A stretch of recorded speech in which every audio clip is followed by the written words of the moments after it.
బీహార్లోని పట్నాలో జరిగిన పుస్తక ప్రదర్శనలో 15 కోట్ల రూపాయల ధర కలిగిన ఓ పుస్తకం అందరి దృష్టిని ఆకర్షిస్తోంది. గాంధీ మైదాన్లో జరిగిన ఈ ప్రదర్శనకు పుస్తకాలపై అభిరుచి కలిగిన వారు భారీ సంఖ్యలో హాజరయ్యారు. నేను బ్రహ్మలోకానికి ప్రయాణించాను అనే శీర్షికతో ఉన్న పుస్తకం సందర్శకులను అమితంగా ఆకట్టుకుంది. ఈ పుస్తకాన్ని ప్రఖ్యాత సాహితీవేత్త రత్నేశ్వర్ రచించారు. జీవిత తత్వశాస్త్రం కేంద్రంగా సాగే ఈ పుస్తకం ధర అక్షరాల 15 కోట్ల రూపాయలు కావడం గమనార్హం. ఈ కార్యక్రమానికి హాజరైన రత్నేశ్వర్తో పాటు ఆయన రచించిన పుస్తకంతో సందర్శకులు సెల్ఫీలు దిగారు.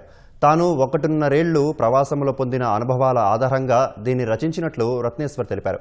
ఇది కేవలం పుస్తకం మాత్రమే కాదని, జీవిత తత్వశాస్త్రం పాతుకుపోయిన అద్భుత గ్రంథమని చెప్పారు. ఈ పుస్తకంలో మొత్తం 43 అధ్యాయాలు ఉంటాయన్నారు. ఈ పుస్తకాన్ని 16 కాపీలు మాత్రమే ముద్రించినట్లు తెలిపిన రత్నేశ్వర్ 11 పుస్తకాలను బహుమతిగా ఇవ్వనున్నట్లు తెలిపారు. మిగిలిన వాటిని అమ్మకానికి ఉంచనున్నట్లు తెలిపారు. ఈ పుస్తకంపై రాసిన 15 కోట్ల రూపాయల ధరను అత్యున్నత జ్ఞాన స్థితికి చేరుకున్నప్పుడు బ్రహ్మదేవుడు సూచించినట్లు వెల్లడించారు.